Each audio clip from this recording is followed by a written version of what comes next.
माँ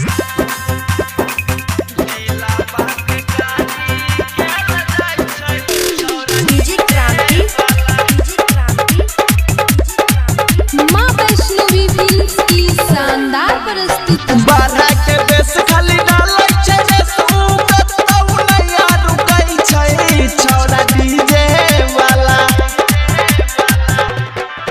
हाय बारह के बेस खाली डालै छै रे सुगत तौ नैया रुकै छै छौरा डीजे वाला। हो छौरा डीजे वाला दिलाबा के कारी केल जाइ छै छौरा डीजे वाला। दिलाबा के कारी केल जाइ छै छौरा डीजे वाला।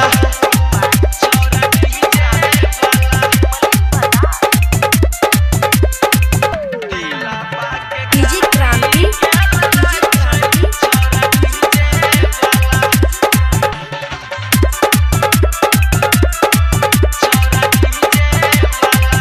डीजे पर जखनी छौरा गाना उ बजाबै छै हमारा हाथ संगे देखी सबके नचाबै छै।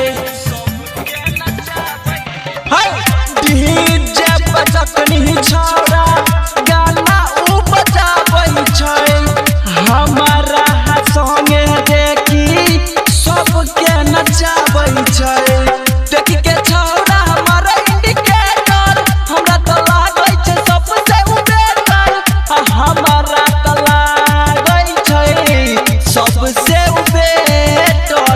दुनू गाना में पेने गनबाली चश्मा पहिरना छै काला छौरा डीजे वाला।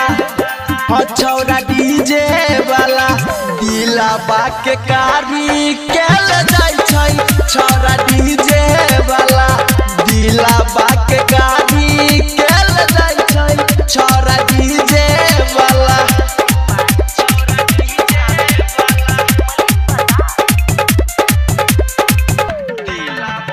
डीजे क्रांति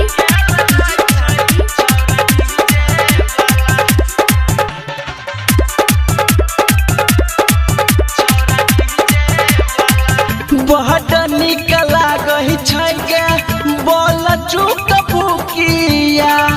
हमारा दिस देखै छौरा सुन हे गे सखिया।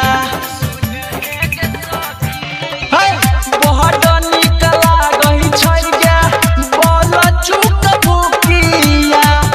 हमारा दिस देखै छौरा सुन हे गे सखिया। कि सब रही करियो अर्जुन मनीष के दीपका छौरा दलकै वॉल्यूम के ओइ के। दीपका छौरा गेलो कई गे वॉल्यूम के ओइट गे। डीजे ऋतिक कहै छै हमरा परले बेसी तुहाला छौरा डीजे वाला। हो छौरा डीजे वाला दिलाबा के कारी के